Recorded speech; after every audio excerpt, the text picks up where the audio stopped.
Your film is now ready to be shown.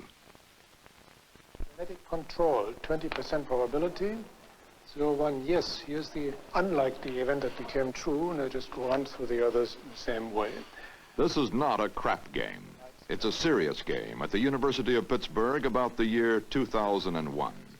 Rolling the dice is Dr. Olaf Helmer of the RAND Corporation.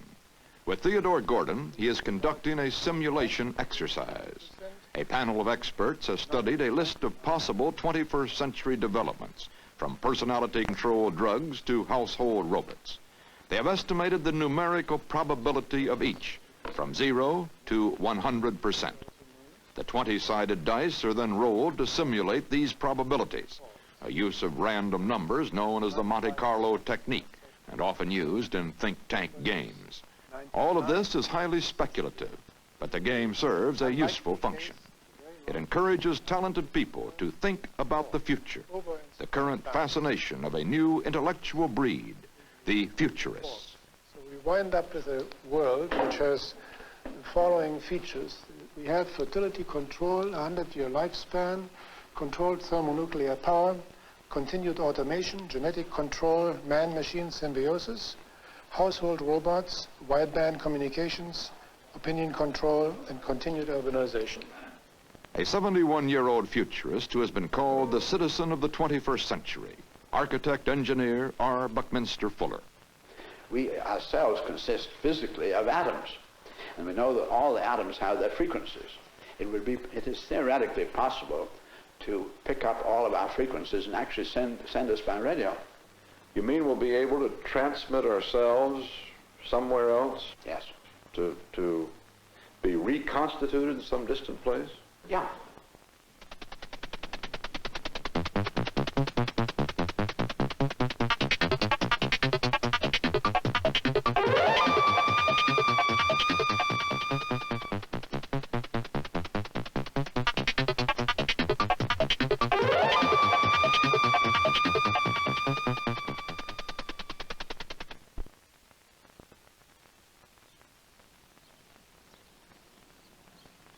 Today, at our universities and research centers, in government and in business, the futurists are looking at the 21st century. They do not pretend to be prophets. They say the future cannot be predicted. It will be invented, and it is determinable.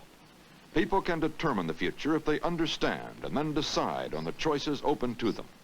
The most important choices are likely to be sociological, political, and economic, not technological. In this broadcast, we will look at the future with the futurists, with these men.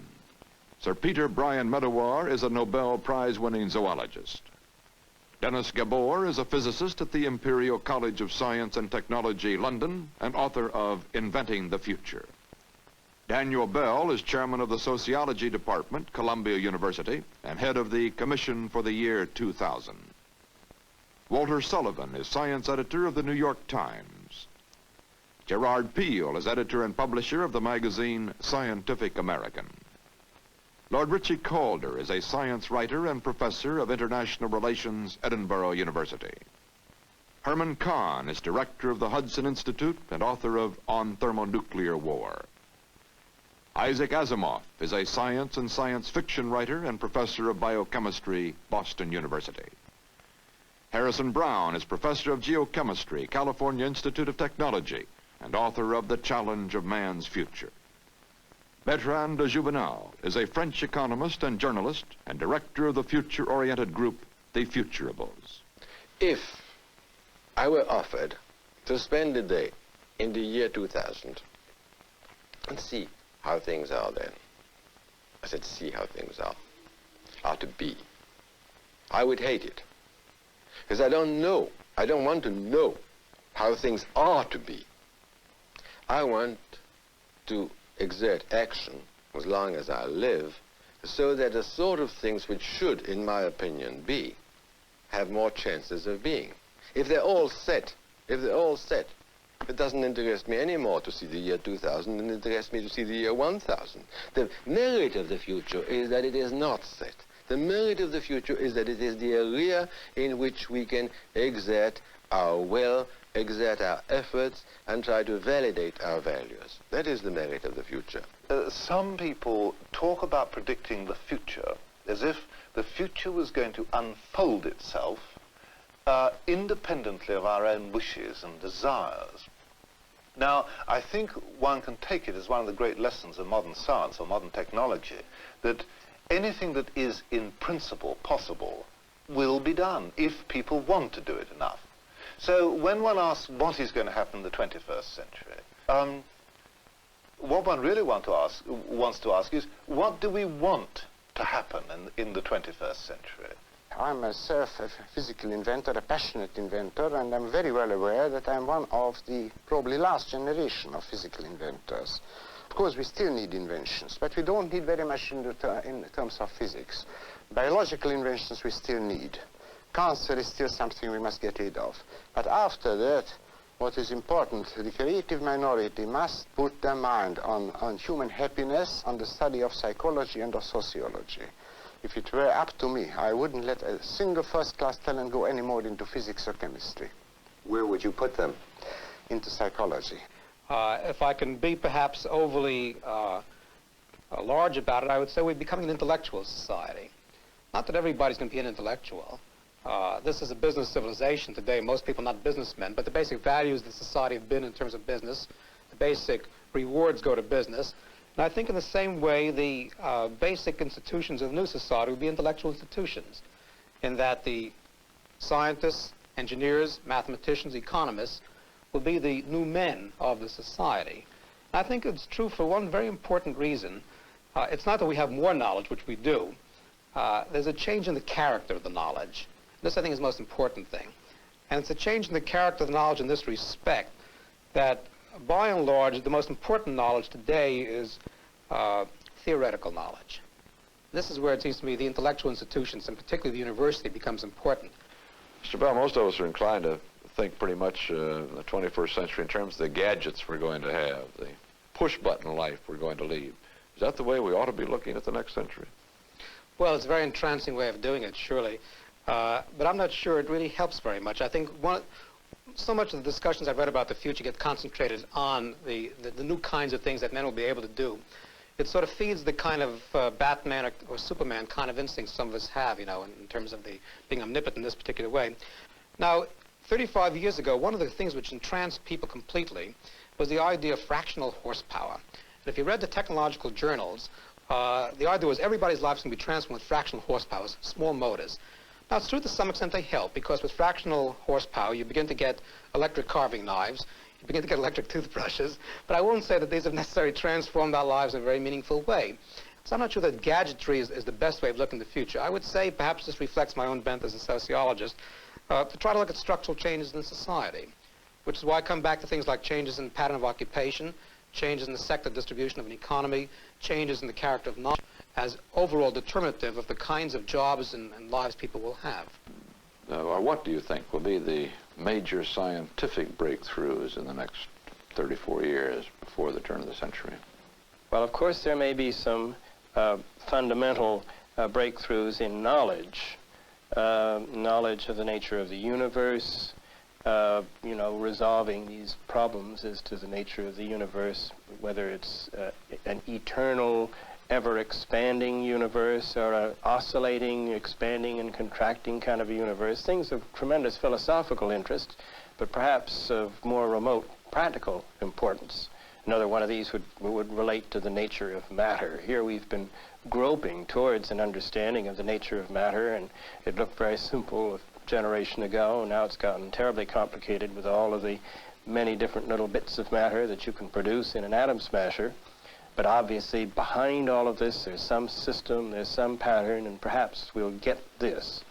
Again, the practical applications of this are hard to foresee. But there are also very practical things that I hope and think that we are going to do. We're going to make it practical to produce energy in a clean way and in great quantity, perhaps through harnessing the hydrogen bomb reaction, the fusion reaction. These recent developments in producing batteries and fuel cells that can be used to store and make use of energy conjures up such a wonderful world, you know, of no automobile exhaust, no stack gases, you know. This really could be a brave new world of clean cities and clean highways. And this, it seems to me, is within reach. By far the most important task of modern medicine is to extend throughout the whole world the kind of medical advantages and privileges which are enjoyed today in the United States and in the advanced Western countries generally. And this will have to happen. This isn't merely a medical problem. This is a tremendous problem of administration, a problem of politics as well. And needless to say, it would be pointless to achieve it unless it were accompanied by a population policy. Because one of the consequences of these advances in medicine, indeed it's already happening, is the threat, which is now a reality, of overpopulation. I have a phrase which I use in my lectures to my students, which is, freedom begins with breakfast. And you can have all the freedom in the world, but if you're not fed and you're not taken care of, if society is not taking care of your needs, then you're not free.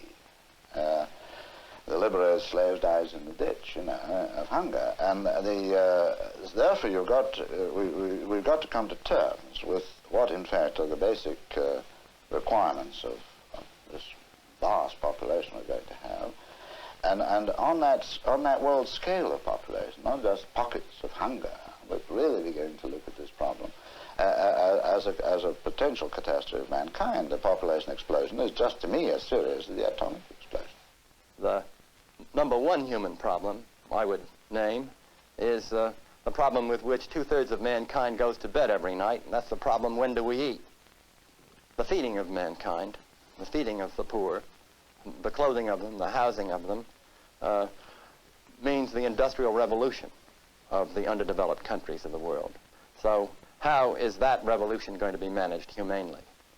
The industrial revolutions that have occurred so far in history have been pretty cruel operations. We deplore the Russian story, we look with horror on the Chinese story, but we ought to examine our own histories and our own memories of what it took to conduct the American Industrial Revolution. The 35 million human beings that arrived in Steerage Passage and percolated through the slums of our cities. The Chinese that are buried under the ties of the railroads, as Archibald MacLeish has said. The reconstruction of the human cost of our industrial revolution would appall us if we did it honestly. The answer to this problem is economic aid, and economic aid highly informed by science and technology. The important thing here is information transfer. It's transfer of technology. Technology of the education of the cadres of engineers and scientists that are needed, and doctors and physicians and technicians of all kinds. The delivery of $1 worth of this aid stimulates the production of a total of at least $5 of local activity in economic development, potentially in Brazil or India, because the major input at the other end is labor and mineral or agricultural resources, which they have in abundance. And this is the best bet the American people could lay on the future with the enormous resources and capacity that the scientific industrial revolution has placed at the disposal of our democracy. We keep on saying that the great conflict which is coming, I don't necessarily mean a war conflict, but the conflict of attitude, is no longer East-West, it's North-South. It is, in fact, the colored world against what I call North Temperate Zone man. It's a rather useful description, that, by the way. It includes the whole of North America, includes the whole of Europe, includes the whole of Russia and Japan. It's really the clash between the highly developed countries and the underdeveloped countries. We talk about undeveloped countries, how people are going to get the most advanced technology. This is how it's going to happen. It's going to happen via the moon. For the first time in the history of man, they're sending man off into space to finally stay there on more than a sandwich and thermospatal basis, which it's been using so far, to really stay out on the moon for a year, space for a year. You're going to have to send with him everything that he's needed for his ecological regeneration. The air must be there, he is a process, and then he'll have to operate as a process. In doing so, we're going to then have to contract something like a mile diameter activity of the Earth down to a little black box weighing about 500 pounds, the most we can allow, which is going to take care of all his regeneration so that his liquids and everything become satisfactorily regenerative locally. You'll have to add a little to it every once in a while because entropy is at work and systems always really do run down. But he'll be able to operate for a long, long time. And the capsule that he's in will be the first scientific house in the history of man. So with 2 billion people looking at him all the time, the little black box operating there, everybody in the world is going to realize you can have one of those little black boxes. You don't need any sewer systems, and you don't need any water supplies. You don't need any separate generators in the city. This little black box will just keep you going. We will continue with Buckminster Fuller on the 21st century in a moment. Are we in the future likely to have a great increase in the scientific knowledge to a magnitude we can't even dream of today, thanks to men from brawn work to do simply brain work? I see humans around the world having one very, very important function. You cannot have mass production unless you have mass consumption. The more consumers, the bigger your undertaking. As we really come to automation, which can really do the physical work, people don't have any significance whatsoever anymore as muscle or automatons, muscle machines. They have only significance as consumers. Whoever has the most customers is going to win in the great industrial battles. This is very important. China, we lost the enormous numbers of customers when we lost China's friend. Whoever's going to get India and Africa and South America to be the patrons of their industrialization needs them as consumers, not as producers. They don't have to pay for anything. They pay by just being there as regenerative consumers. Because now I'll have to talk about something which will be one of the very big new realizations by 2000 AD, which will be a realistic scientific accounting system of what is wealth. We now know that wealth isn't the goal that the old pirates used to have. Wealth is energy, and we have an Einsteinian world in which the scientists found that when energy left any local system, engine, it only did so by joining another system. It did not go out of the universe. But experiment after experiment, they found the energy never got lost. So they had to write an entirely new law of energy called the law of conservation of energy, which said energy can neither be created nor lost. So this suddenly we got a new clue to wealth. Wealth is not something that's going to deteriorate and get lost, which was a great way of thinking and all the economics. Next thing I discovered that wealth consists of something more than energy. It consists. So I found that now that every time we use it, we say, I make an experiment. Now, every time you make an experiment, you always learn more. You can't learn less. You may learn that what you thought was happening isn't happening. That saves you a lot of your time, because we want to then increase the effectiveness of our time. So I then say that the intellectual factor in wealth is one which every time we use it always improves. We always learn more. I've discovered that the energy part can't run down, and the intellectual factor, every time we use it, improves. Therefore, wealth, I discovered, is something that always increases. So that I would then point out to you that we are going to be able to afford to make everybody customers, and we're going to be able to afford then to bring in your Africa. And this is the answer to your question. We talk all world, going to have to make all of humanity successful or none. What do you think the relative power will be between the present major contenders, China, Soviet Union, the United States, and some of the older powers, England, France? Well, we would, if we had to guess a kind of a lineup, it'd be something like the following. 2 more or less superpowers, United States and Soviet Union, but nowhere near as super as they have been in the past by quite a bit. 5, say, large powers, led by Japan, which is the great undiscussed quantity in the world today. It's a fantastically vital, dynamic country. Probably followed by either West Germany or France, then in turn followed by China, and then there's the United Kingdom probably being up the rear. There would be 3 intermediate powers at least: Italy, India, Canada. These are all on the verge of becoming large powers, but not really. And then lots of other powers, of course. You put Red China fairly far down that list. Yes. 34 years won't have seen them rise to the Soviet-American rank. Oh, almost without question not. On the record, China has been the greatest power in the world for about 3,000 years. Most Americans don't realize this, but during most of the last 3,000 years, Chinese were richer than the Europeans, per capita in total, more advanced, and so on. When China has been well governed, it's been centrally governed. You know, and they're used to these interregnums of 200-300 years, 100 years, and then return to power. The problem they have is there's a country lying off their coast, Japan, which is even more impressive.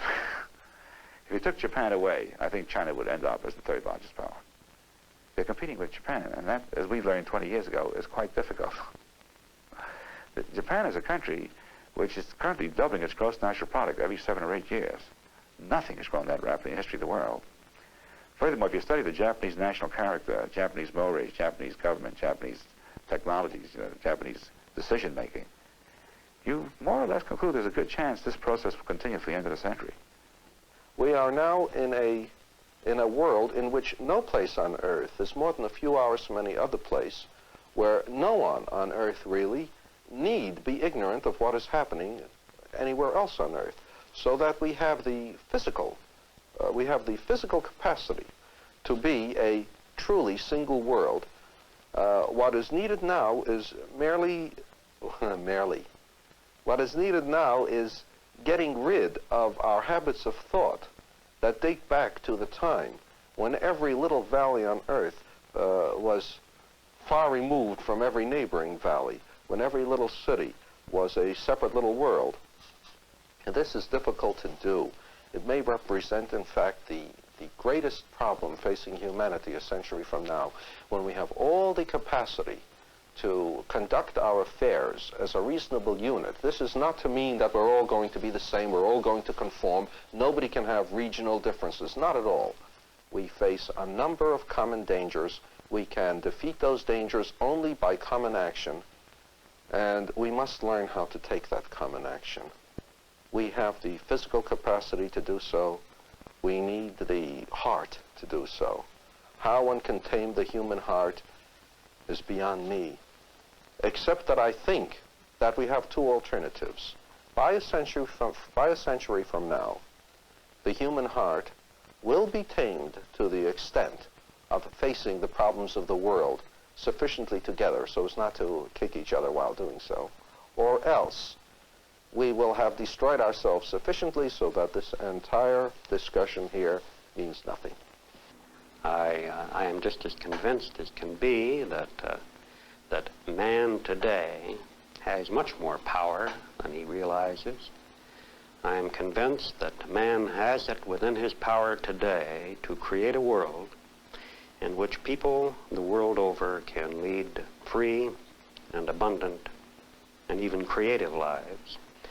And that starting now, applying the power we have is none too soon. We have already waited to the point where we are in very serious danger of painting ourselves into a corner. One of our problems is that we tend to live for today. We tend to say that, well, in one way or another, things will work themselves out. We can no longer afford to behave that way.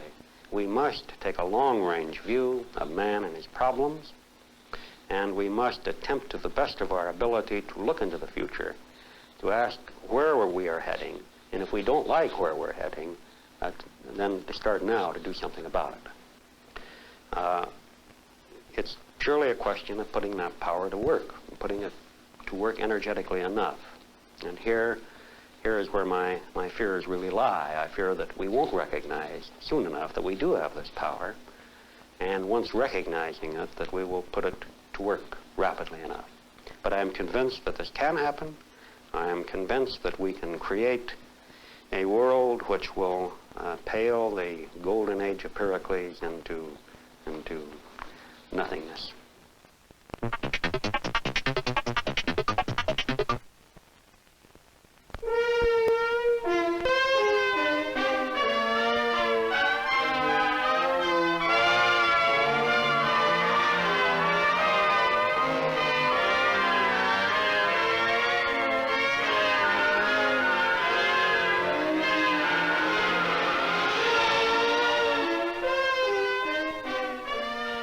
The 21st Century was filmed and edited under the supervision and control of CBS News.